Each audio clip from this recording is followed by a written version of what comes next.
Mr. Secretary, thanks for coming. I know people talked about having a further classified briefing. I'd welcome that. However, as a couple of my colleagues have discussed, Secretary Pompeo briefed members of Congress in a classified setting on May 20th and 21st. Yet there was no mention made of the need for the emergency that was announced 3 days later. I know because I was there.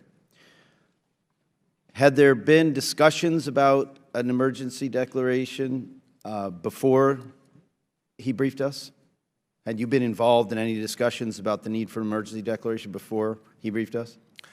I could tell you that there's ongoing... Was there before? Sir, we don't have a lot of time. Okay, yes or no? Yeah, Congressman Levin, certainly looking at what we call tools, the emergency declaration was certainly in the toolkit, no different than us... So why didn't the Secretary say a dang thing about it when he came and briefed us in a classified setting? I'm not going to... 3 days before you announced it. I'm not going to take a guess or gander, but I could provide here right now is that you had an emerging, changing posture on the threat So within 3 days, screens. an emergency was created that required that declaration. Congressman, yes. In the so your testimony here is in those 2 or 3 intervening days, an emergency arose that required a declaration. Yes, and I would parallel this to also imposition of sanctions. I mean, we have a number of tools in our diplomatic... Sir, with all due respect, I just don't think that's credible. Let me move on. You said here, and I'm quoting you as best I can earlier, holding a partner accountable doesn't prevent us from working with that partner, quote unquote, and you reference human rights, civil society. In what way is the United States holding Saudi Arabia accountable for the gruesome murder of the Washington Post journalist, Mr. Khashoggi? How are we holding him accountable?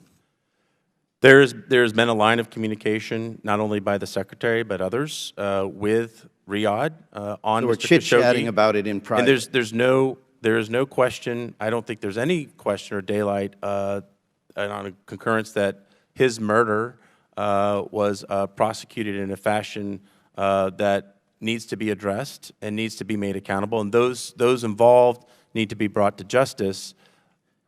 As to that... Was the Crown Prince involved, sir? I do not know.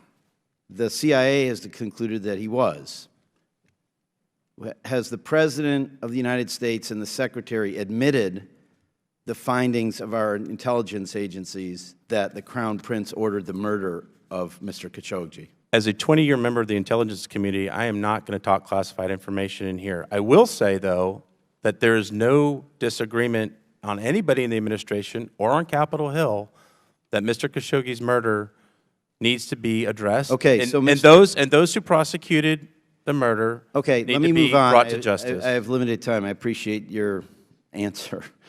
In what way are we holding Saudi Arabia accountable for the war crimes it has committed by murdering civilians on multiple occasions in Yemen and for causing a famine in Yemen through the prosecution of this war that we have been actively involved in? In what way are we holding them accountable, besides vetoing congressional resolutions about it? We're also combating the Houthi threat, which I'm not asking about the Houthi threat, Well, the Houthi threat contributed to the famine. Sir, so the Houthi threat does not necessitate war crimes. Houthis mining grain mines and denying access you just want to food? change the subject. We can have another hearing about Houthi war crimes. I'm talking about you're selling arms to Saudi Arabia, and you're making a simplistic black and white thing. This is the good guys. This is the bad guys. It's not binary. It's not simplistic, Congressman Levin. I think no one here would ever say that this... So in what way are we holding Saudi Arabia accountable for the horrific crimes it is committing in Yemen? Our partnership with this security partner...